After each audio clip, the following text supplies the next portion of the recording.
Alrighty, guys, this is the whiteboard for the Whiteboard Wednesday, May 13th, tomorrow or today, because you're watching it on Wednesday.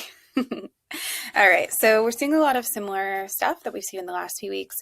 The warm up is 3 rounds of our squat, our air squat plus our Samson lunges, 6 Samson lunges plus an air squat, and then a prone lift off, 10 alternating 90-90s. Okay, so I'm just going to go through that stuff briefly. You've seen it multiple weeks in a row at this point, so you probably have some good familiarity with it. So you're going to do your air squat. Okay, head's a little bit cut off, but feet are shoulder width apart. I hit my air squat, feet hip width apart. Hit my Samson lunge, air squat, Samson lunge. Okay, so you guys know with your air squat, making sure feet are about shoulder width apart or whatever your squat stance typically is. Make sure you're grabbing the floor with the big toe, little toe, heel, even pressure throughout the foot. Knees are staying in line with the feet. You can think about pushing the knees slightly out. And then that Samson lunge, main point of performance there is that when you're in that lunge position with the arms overhead, make sure you're not hammering your lower back there by losing tension in your glutes. So still think about squeezing your butt and tucking it under as you reach up overhead, trying to just peer up your fingertips a tiny bit and get some extension through your upper back. Cool. Then you'll go into your prone lift-offs, getting that body nice and tight, arms up overhead, thumbs facing the ceiling. Elbows stay extended, biceps stay as close to the ear as possible. Take a breath into your belly, head stays neutral. Peel your arms off the floor and hold. So thinking about using the musculature in between your shoulder blades to pull the arms up off the floor. Make sure you're not shrugging up into your ears as you do it. Keep that space in between your ears and your upper traps.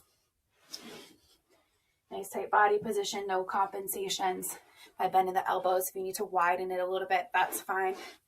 And as I said the last couple weeks, just making sure that you don't drive your head too hard into the floor or to compensate to get your arms up off the ground. Just work with whatever shoulder flexibility that you have. Then we have our 90-90 rotations, getting set up in our 90-90 position first and foremost. So knee in line with the hip, knee in line with the hip, heel, knee in line. And then you're just opening up that back leg, keeping the spine nice and long, driving the knees apart, rotating towards the other side. So we've been doing these for a little bit of time. If you have great hip mobility and you want to add an object to load that position, that's fine.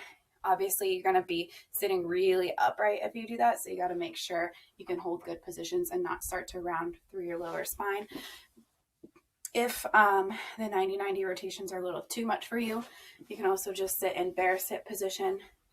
Let the knee rotate in, internal rotation, push it out, external rotation, internal rotation, external rotation. All right, just making sure that the pelvis doesn't shift. So I'm doing this. Notice my butt stays on the ground, not that, letting my butt come up, right? This is a big difference. This is my internal rotation here without my butt coming up. This is kind of fake internal rotation there. All right, so I just want my femur to rotate in my pelvis, in the socket there. All right, then we have our strength piece. So we have our one arm front squat and lunges. I'm going to move you guys. Move you guys. Okay, so grabbing my dumbbell here.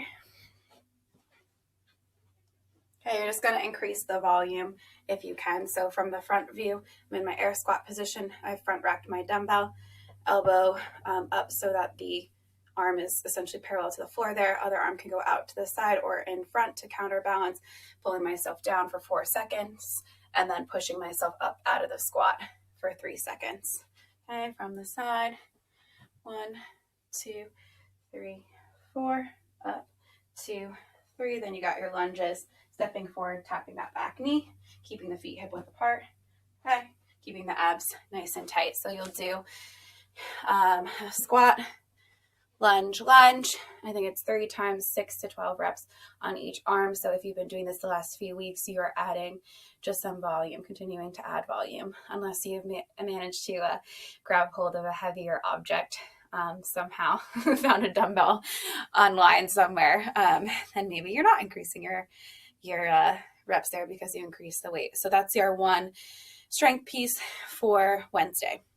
Okay, then you have your high intensity AMRAPs. You have 6 each single arm front squats. So just taking the strength piece and kind of moving it into the conditioning piece in a way. And then 12 sit-ups. All righty. So we've already gone through 6 each single arm front squat. So just make sure, just adding in some more tips here, make sure you are not rotating to the side of the bell. Okay, you're staying nice and upright as if you had an object right here, or you had a barbell across your shoulders. Abs nice and tight, pull yourself in, push yourself out, focus on what you're doing. Make sure you don't lose a lot of tension, don't get sloppy, anything like that. So you'll go 6 one arm, 6 the other side, so you stay nice and balanced there. And then you have sit-ups.